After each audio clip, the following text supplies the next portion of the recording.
Whew. Alrighty, last time we're looking at the fact that mammals, humans, have two pumps. You have a left heart and a right heart. You don't really need that to move the blood. Like I said, a fish has one atrial, one ventricle, what's equivalent to the right side of our heart. They got nothing else. They seem to be doing fine.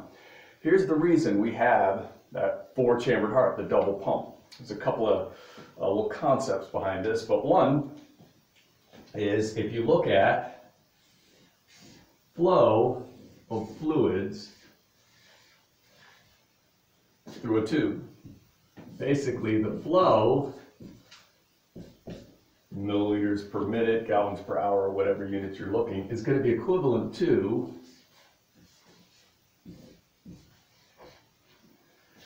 delta P is the difference in pressure along the tube. So for example, if you had a little tube here,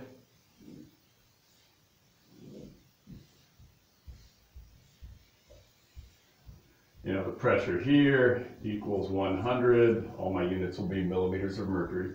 Pressure here, call it P2, P1 equals 90 millimeters of mercury. The pressure difference, that's what delta P is, would be 10. That's the force pushing fluid through the tube. So flow is going to be determined in part by the pressure. Then this other thing down here, this R. R equals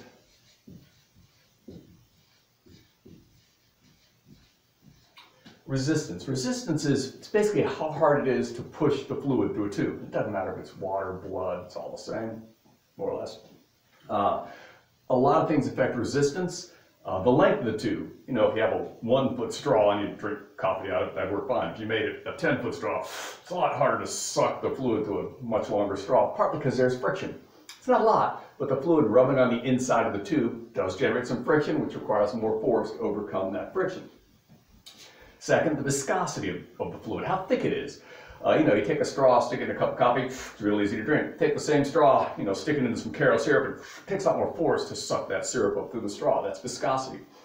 So a number of things can affect resistance. How rough the tube is. Is it smooth on the inside? Is it rougher? Those will affect resistance. But one of the biggest factors, and probably the one that will impact the circulatory system the most, is the diameter of the tube. Let me give you an idea. Kind of move over here a little bit. All right, I'm going to start with a tube that has a diameter of 1, unitless, it's all right, just for comparison. It's got a certain length, and we're going to run fluid through it. And let's say, the difference in pressure is 100 millimeters of mercury. Now in this setup, let's just assume we pump fluid through this tube, and I put a little container here, and the fluid's going to pour out, and I see how much fluid is collected in, a minute. Let's say it's 1 milliliter per minute. Okay, no big deal. I'm not going to change anything. I'm just going to take this tube, and all I'm going to change is going to be the same length, same type of material, same pressure, but now the diameter, I'm going to double it. Do the same thing, put a little container here, catch the fluid as it pours out. What I'll find now is I've doubled the diameter. Do you think it's double the flow? No, John, it's not double the flow. It's going to be 16 milliliters per minute. Huge increase. This is not linear. This is an exponential effect. Do it one more time. If I took another tube, increase the diameter, double it again. That one was 2, this one was 1, diameter equals 4.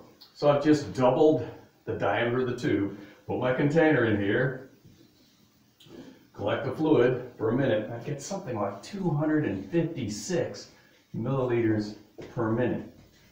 It's an exponential effect. It's actually to the 4th power.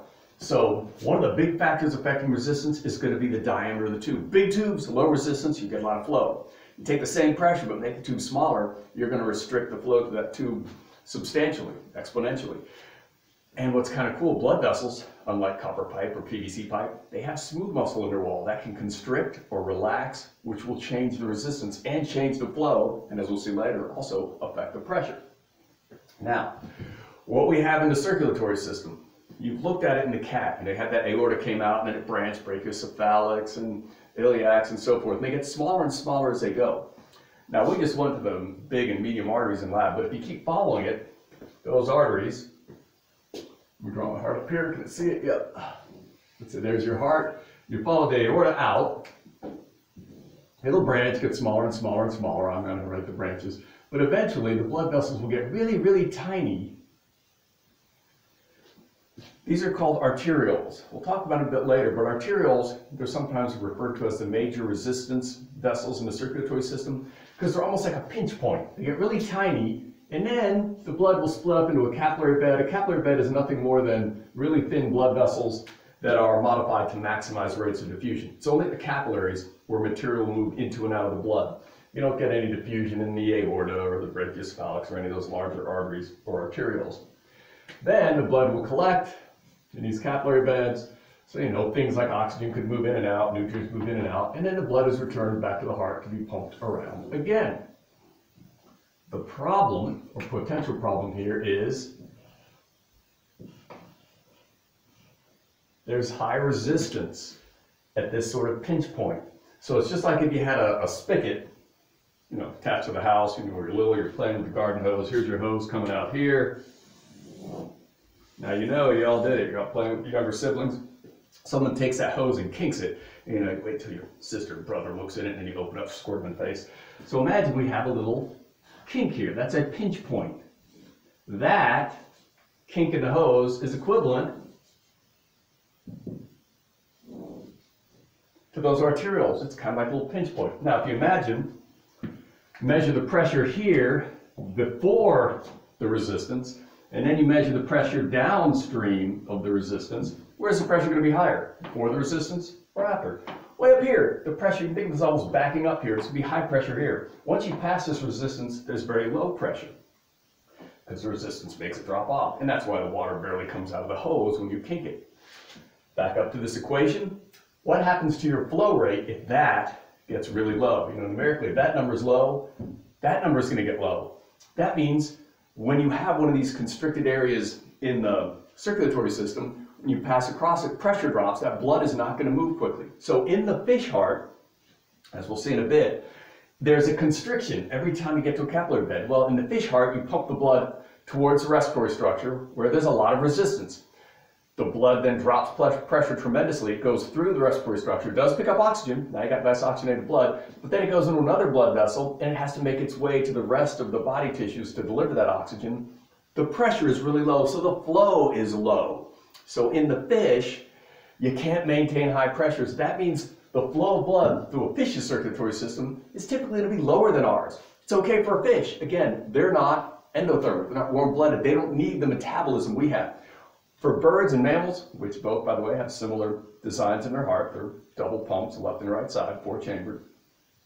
In order to maintain that warm-blooded nature for those two groups of animals, mammals and birds, they need to have much higher flows, a lot more oxygen delivery to maintain that high metabolism. So what we're going to do, as we'll see in a bit, we pump the blood once. The right side of our heart, the right atrial, right ventricle, when it pumps the blood out, where does it go?